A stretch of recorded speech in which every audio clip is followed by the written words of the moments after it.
Hey everybody, welcome back to Northernlion Plays the Binding of Isaac Afterbirth Plus. 13 wins in a row. It feels good. I've been like, for a couple of weeks... Hold on. I'm just looking at the seed. Just hold on for a frickin' second. PNYJ3YYM. There's some great stuff going on here. Just watch out for Bomber Boy. I bet you're like, he didn't realize he had Bomber Boy. Guess what? I did realize I had Bomber Boy. For a couple of weeks, I've had like a, 2 or 3 video backlog in Isaac. It's never a good time to lose a streak. Although now it's like 2 weeks ago, so you're like, why are you still talking about it? Because it was only like 6 days ago for me. I've just been recording a lot of Isaac this week. So because I've been recording a lot of Isaac this week, we got on the horse quickly, which is nice. It's a nice change of pace. To be able to put in a little bit more time. This seed right here looks good. Looks good to me. Really, like the dream... I mean, the dream payout is always Magic Mush, right? From your first floor boss, or really any floor boss. Magic Mush will get you there. But really, any form of HP is probably the best possible upgrade.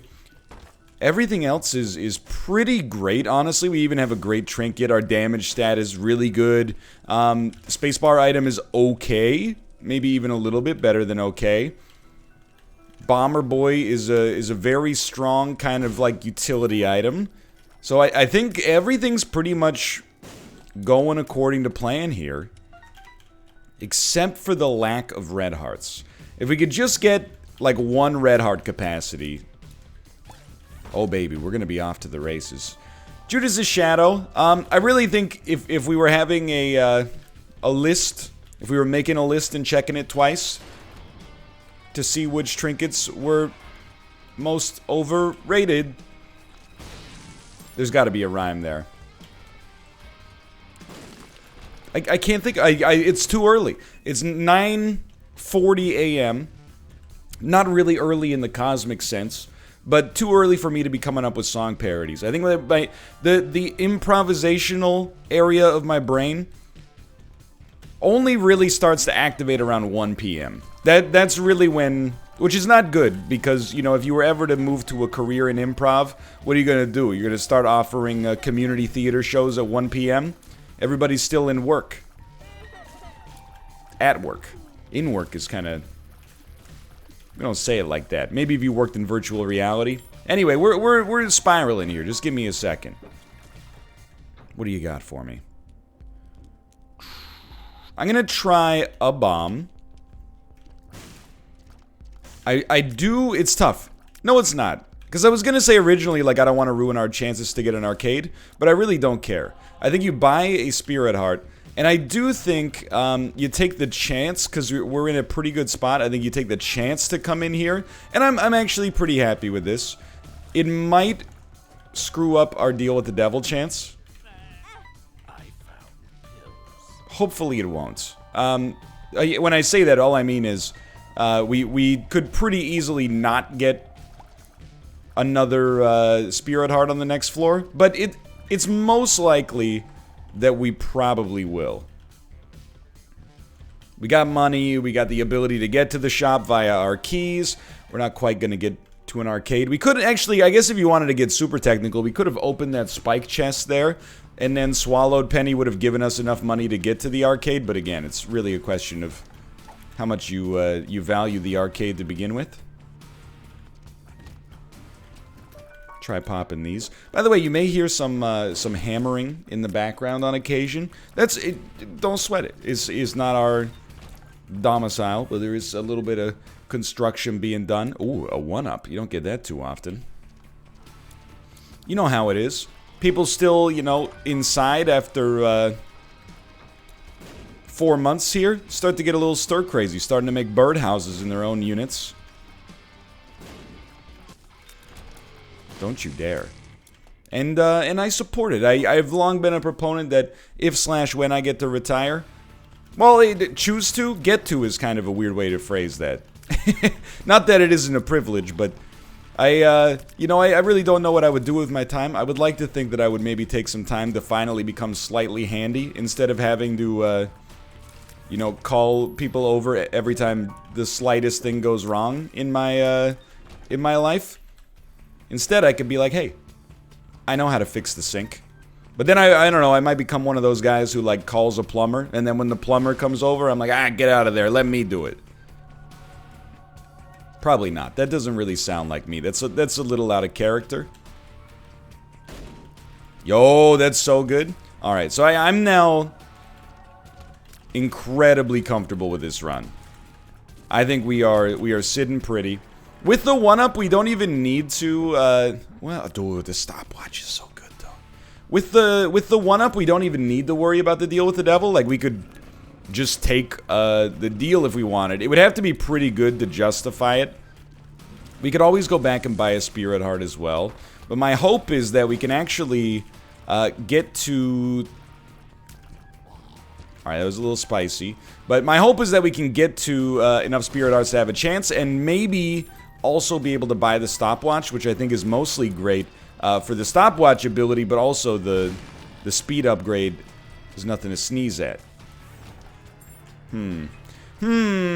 Probably the right way to approach this is, in my opinion, to go back and try to get to 15 cents first.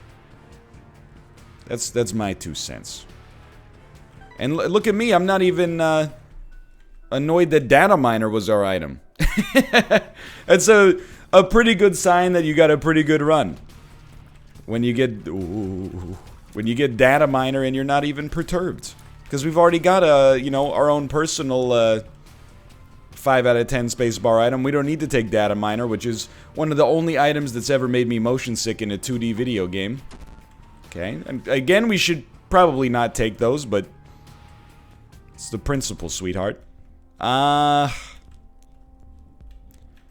choose to try this. I want the spirit heart because the deal with the devil is most prudent. We will still be able to get to the stopwatch. We'll still be able to buy this card. You think I don't think he's gonna pay out in 5 cents. But if he does, free pizza for everybody. Nope, okay. Have you ever been to a sporting event where you actually won a prize like that? I have not. The only one I can remember, I went to an Ottawa Senators game. I was not a fan, like they were not my team, but they were also the team that was closest to where I grew up in my hometown. So I did go to a few Senators games. I think we say no to this, quite frankly. And I remember it was like 1999 or 1998. I know this specifically because the team was pretty good, but also my mom and grandma stayed back at the hotel to watch M. Night Shyamalan's The Sixth Sense on pay-per-view. Because they had heard a lot of good stuff about this movie. Apparently, it's got a twist ending that you can't see coming. I mean, really, The Sixth Sense is a great movie, don't get me wrong. For all the, you know, Shyamalan nonsense that came afterwards. The Sixth Sense, Unbreakable, you know, particularly The Sixth Sense, but well liked for good reason, in my opinion. I would like more options, if possible. But I remember they had a pizza in the arena, in the Corral Center, if you remember that. What is Corral? Back in the salad days of the late 1990s, it wasn't just Microsoft Word and Open Office. You could, there were competing word processing softwares. You could get Microsoft Office, or, and I'll be honest with you, I think there was a preference towards the second one, you could get Corel Word Perfect. And for a long time, at the kind of the genesis of being able to submit stuff, like you could not submit stuff online because like Dropbox and cloud storage was like 20 years away from being invented. However, you would write something on your word processing document and then print it out, and then your teacher would be like, it's okay if it's in Word, but we would prefer it to be in Word Perfect. It's been a long time since I had to think about word perfect. But anyway, I remember if the Senators scored 5 goals, everybody got like a free slice of pizza from the pizza that was in the arena. And they scored 4 goals. Now, it might seem like 5 goals is not that much. You're absolutely right now. But in 1999, it was the height of the dead puck era. The New Jersey Devils influenced everybody to play a system where essentially, you know, there was no movement of the puck through the neutral zone. It was basically like turn-based hockey. Don't get too beaten up over it. But I did not win. You know, I don't think we need to be that particular here. I don't think we need to go to I don't think we need to blow up our donation machine. We're already in a very good position. Let's not spice it up for no reason. But what I would say is that I would probably pick this up just to get that filled in. And then this is going to be our secret room.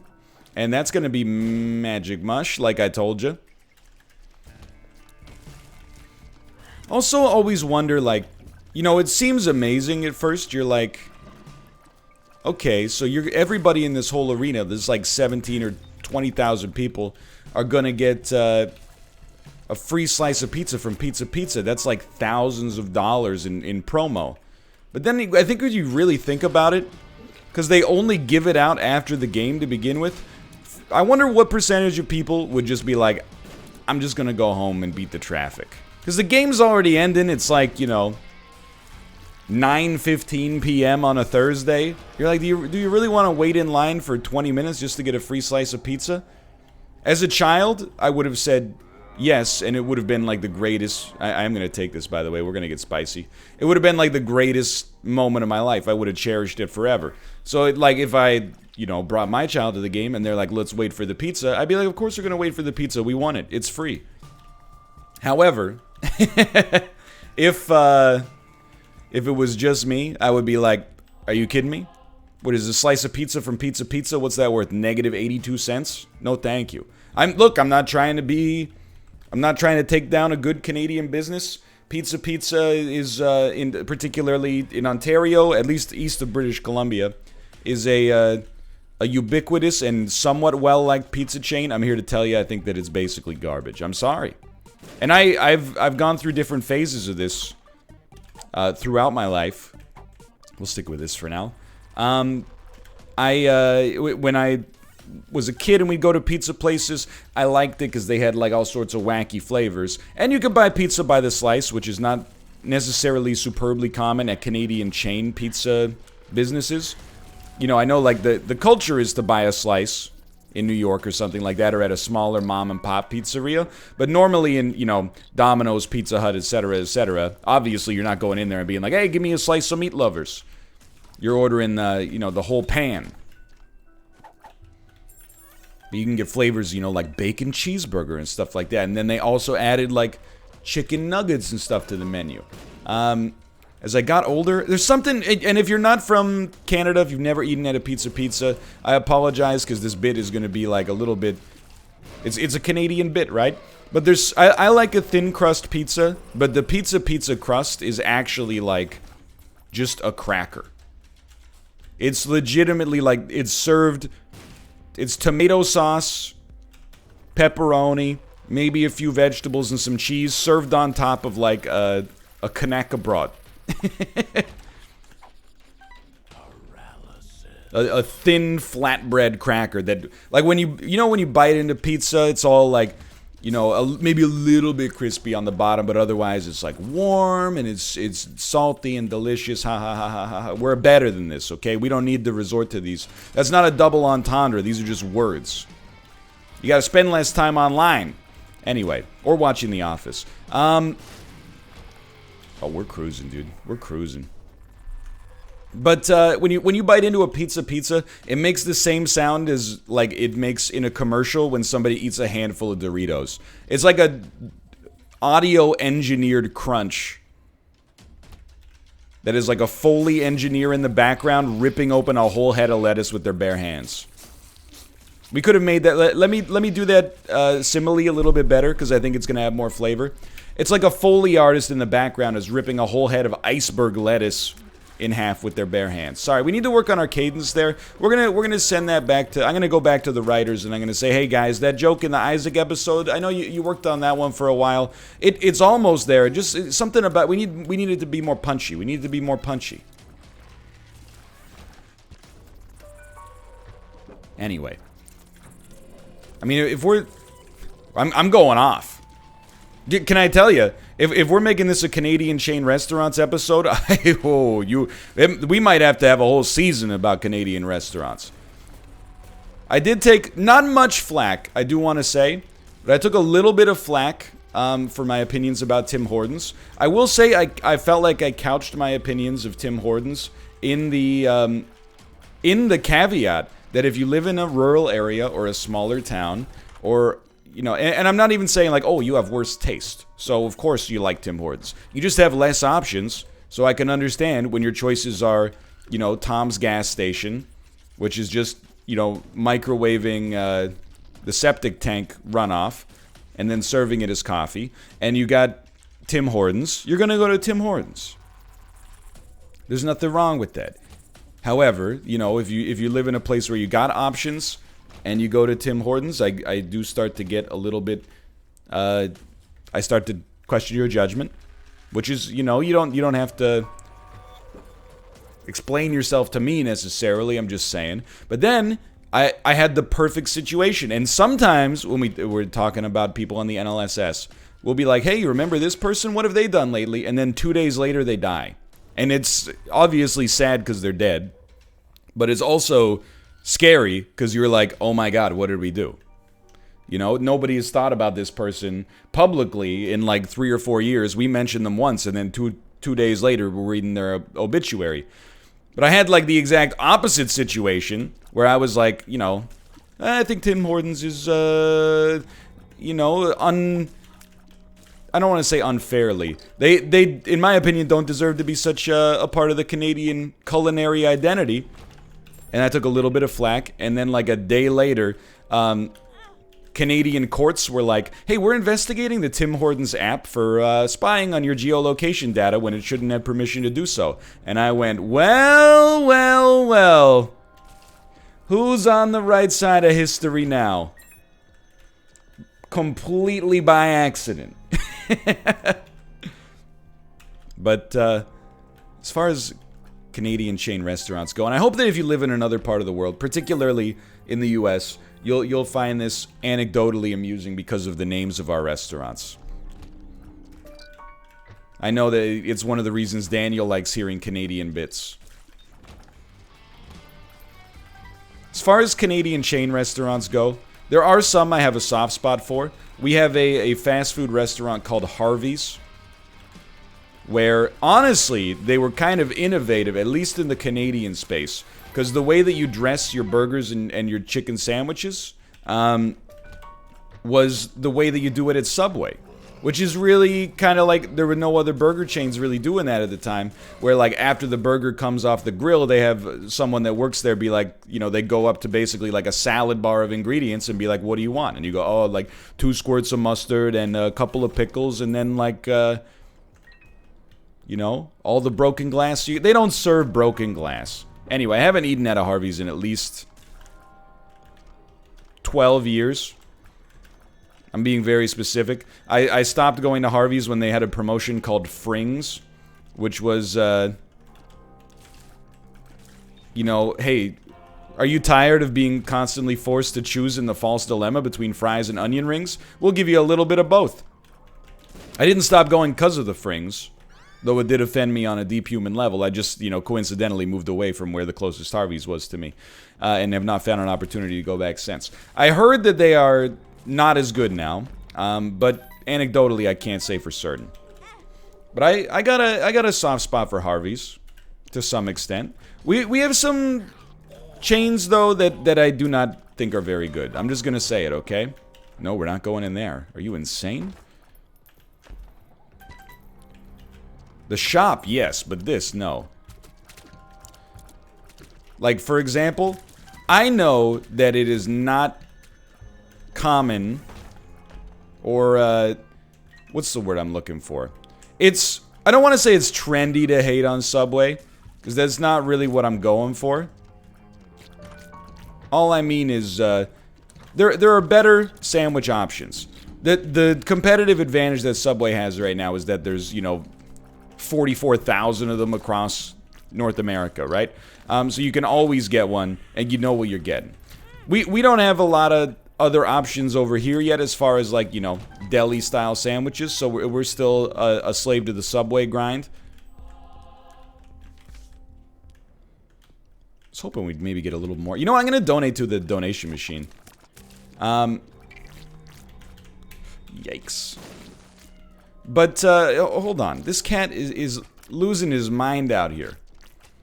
It's rare for this boy to meow, like, so mournfully in the morning. Usually it's around 3 a.m. I mean the human morning, not the animal morning. Here, one moment, please. Ruka? What is it, man? Hello? Hello, are you embarrassed? What happened? What's wrong, buddy? Who knows? Who knows what goes on inside the mind of a cat? But I will say, and people disagree with me on this one, there is a Canadian fast food sandwich restaurant called Mr. Sub that I think is like 10 times worse. Back in the mid to late 90s, Subway and Mr. Sub battled it out for Canadian dominance. And in my opinion, at least, and based on the number of existing locations, I think that this is how the business played out, too. Subway just trounced them. I still encounter people from time to time being like, you know, Mr. Sub is where it's at. And I'm like, here's the only thing that I miss about Mr. Sub is that if you got a cold cut or, like, salami sandwich, I remember the salami had, like, real black pepper, like, I'm trying to think of what the right word would be. Like, it's not like they put it through a pepper grinder. I think we do want to go for broke on this one. They didn't put it through, like, a pepper grinder. It was clear that it was, like, real meat that had been spiced and then sliced. So sometimes you would get, like, a black pepper kernel in the salami, and it was delicious. But apart from that, I just remember them being, like, behind. You know, Subway was like, hey, we're coming from this, like, from a 17th century perspective, because I'm that old. But, like, you know, Subway had two kinds of bread. White bread and brown bread. Mr. Sub had two kinds of bread. White bread and brown bread. Subway was like, hey, we got 6 kinds of bread. Mr. Sub was like, crap. We got 2 kinds of bread. Then Subway was like, hey, we added these ovens so we can toast your subs. Mr. Sub was like, crap, we're still serving untoasted subs. Ruka? What is it, man? He hit me with a, wow. What's wrong? You know, these are complicated bits to construct, buddy. I'm doing my best to try to keep the momentum moving. You're making it a little difficult for me, to be honest. You don't have to apologize. It's just like, you know, I like whenever possible, I like a separation of concerns in my life. Like, if you have something that you'd like to meow about, that's completely acceptable if it's urgent. If it's not urgent, just, you know, get back to me in 12 minutes when this episode is done, and I'll give you my undivided attention instead of being forced to juggle and multitask. Again, this is one of those situations that's absolutely ripe for, like, are you gonna treat your kid like that? No. But there's a difference. Though I love this cat like a son, there's still a difference. HP would be fine, don't get me wrong, but the main reason I want HP is so that you actually, like, give me a chance to play the Demon Judgment a little bit more. What we really want is a rate of fire improvement. That helps too. But yeah, Mr. Sub, I do not like. Pizza, I do not like. I'm trying to think of other Canadian chains. Canadian A&W, it's a known, like a poorly kept secret now. But Canadian A&W is fantastic. It's one of the best Canadian fast food chains. But you, depending on where you live, might be like, A&W is not that good. I feel the need to let you know, A&W America and A&W Canada had a split at some point where, like, business-wise, they separated and merely kept the right to operate under the same name in different countries. Let me think about that for a second. Oh, I forgot we had placenta. We're getting free HP. Yikes. To be honest, we did just get it, so I'm not sweating it. But yeah, the big knock against A&W Canada is that a fast food meal there will probably run you like $11 to $12 Canadian, which is more expensive than usual. But I do need to say it's also Canadian dollars, and that was really good, dude. I do need to also say that it's a little bit like higher quality, made to order fast food versus something like a McDonald's, which I also respect. I mean, if you order breakfast there, they'll serve you on a real plate, which is just insane to me. It's what am I, royalty? The only other Canadian chain I can really think of is this rotisserie chicken place called Swiss Chalet. That is, in Ontario, is, at least when I lived there, which now we're going on like almost 10 years ago, was beloved. There was a Swiss Chalet in every town with more than 10,000 people, and it was where everybody got dressed up to have like their nice meals. In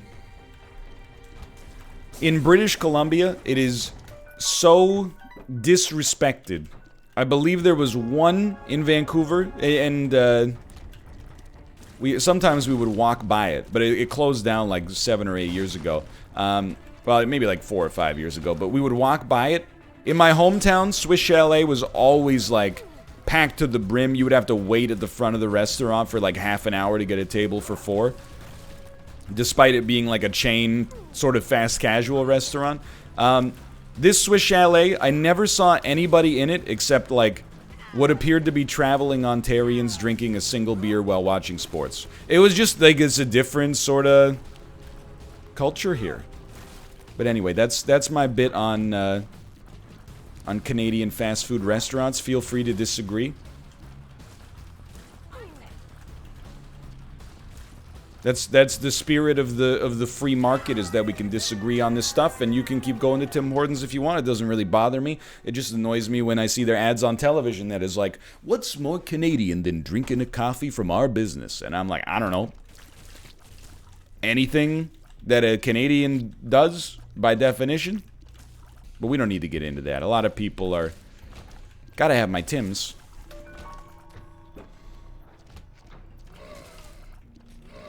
Today is Friday, by the way. I have it on good authority that you've got to get down on Friday, and everybody's looking forward to the weekend. Which is true. You know what? I've become one of those guys who is always concerned about the weather. Maybe not last Saturday, I can't remember. Oh my god, it's an XL floor too. This is amazing. Almost every single Saturday, it definitely did rain a little last Saturday, yeah. Almost every single Saturday since April, it has rained in Vancouver. I want to go check something. Because during the week, the weather has sometimes been pretty nice. But I really feel like we're being conspired against in the Pacific Northwest. Let's see how the 7-day forecast looks. Today is 13, and it feels like 12 with light rain. Of course. Saturday, mainly sunny. Percentage of precipitation is 10%. Ladies and gentlemen, let's go. It's time to take a 45 to 60 minute walk and enjoy a little vitamin D. I couldn't have done it without you. Thank you. Thank you. Don't get me wrong. I like the rain. If I hated the rain, I would have never chosen this place to live. It rains frequently. I was reading and people were like, well, of course it rains a lot in Vancouver. It's adjacent to a rainforest. In reality, from looking into it a little bit more, it's not adjacent to a rainforest. It, like, is a rainforest. Just most of the trees were cut down to make way for human beings to live here. Now, we got some downtown greenery. And I'm not just talking about a substance that was recently legalized on the federal level. We got trees of green, waist-high bushes too, patches of grass between me and you. You get the idea. But I don't mind the rain. In fact, little light rain, a little, just a spritzing. I like it. For drizzle. But it has been a little much. Like, I'm not one of those... I think everybody has a little, like, summer tolerance. Like, some people are like, I want to be outside every day. If I'm not outside on my, like, Adirondack deck chairs every single day, drinking a Sleeman's honey lager, then this summer's a waste. I'm not like that. I'm more like, you know... I'd like to, like, you know, experience the weather once a week. I'm a once a week outdoors sort of guy, but when I am outdoors that once a week, I like it. To have it not be drizzling on me would be cool too. But I mean, you know, I've probably said it 20 times already.